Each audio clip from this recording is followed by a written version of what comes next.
নমস্কার সুপ্রিয় দর্শক বিন্দু, সুখবর নয়, চমকে দেওয়া খবর। বন্ধুরা, আজ বাংলার বাজারে আলুর দামে দেখা দিল হুড়মুড়িয়ে ঊর্ধ্বগতি। সাম্প্রতিক বৃষ্টিপাতের কারণে প্রতিটি জেলায় আলুর চাহিদা বেড়েই চলেছে। টানা বৃষ্টিপাত আর রাজ্যের বাইরে বিপুল রপ্তানি, এই দুয়ের জোরে আলুর বাজার যেন আগুনে পুড়ছে।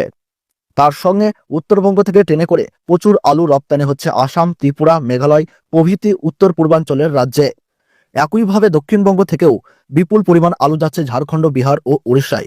শুধু তাই নয়, বিশেষজ্ঞরা বলছেন বাংলার আলু খুব শীঘ্রই নেপাল ও ভুটানের বাজারেও দখল করতে চলেছে।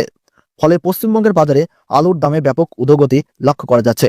আজ বস্তাপ্রতি দাম বেড়েছে প্রায় 70 থেকে 100 টাকা পর্যন্ত। বিশেষজ্ঞদের ধারণা, আগামী কয়েকদিনের মধ্যেই বাংলার আলু রপ্তানি হতে পারে নেপাল ও ভুটানেও। যদি তা হয়, তবে দামের ঊর্ধ্বগতি আরও বাড়বে বলে পূর্বাভাস মিলেছে।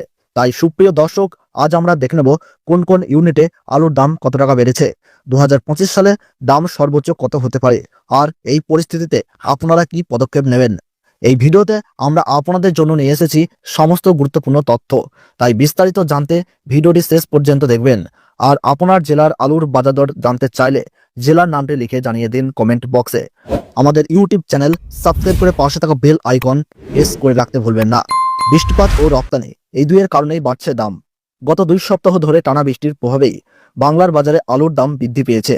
যদি বৃষ্টি না হতো তবে দাম হয়তো এখনো তলানিতেই থাকতো। কিন্তু বৃষ্টির সঙ্গে আলুর বড় মাত্রায় রপ্তানি বাজারে সরবরাহ কমিয়ে দিয়েছে, যার ফলে দাম হু হু করে বাড়ছে। বিশেষজ্ঞদের মতে সেপ্টেম্বরে রয়েছে দুর্গাপূজা, উৎসবের আগেই আলুর চাহিদা আরও বাড়বে।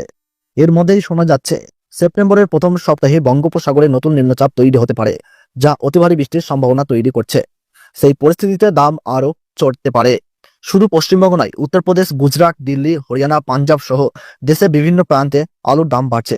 আজকের দিনে উত্তরপ্রদেশের বস্তাপ্রতি দাম 100 থেকে 120 টাকা ছুঁয়েছে, যার প্রভাব সরাসরি বাংলার বাজারেও পড়ছে। যদি আলু মজুত করে রাখেন, তবে এখন কিছু আলু বিক্রি করে প্রাথমিক লাভ তুলে নিন। পরে দাম আরও বাড়লে বাকি আলু বিক্রি করে মূলধনের সঙ্গে অতিরিক্ত লাভ নিশ্চিত করুন। এই কৌশলেই সর্বোচ্চ মুনাফা লাভ করা সম্ভব। বাংলার আলুর বাজারে এই দামের উত্থান কতদিন চলবে তা জানতে চোখ রাখুন আমাদের পরবর্তী আপডেটে। আর আপনার জেলার আলুর দাম জানতে চাইলে কমেন্টে লিখে জানান, আমরা পৌঁছে দেব তথ্য সরাসরি আপনার কাছে। চ্যানেলটি সাবস্ক্রাইব করে বেল আইকনটি চাপতে ভুলবেন না। তাহলে সকলে সুস্থ থাকুন, ভালো থাকুন, ধন্যবাদ।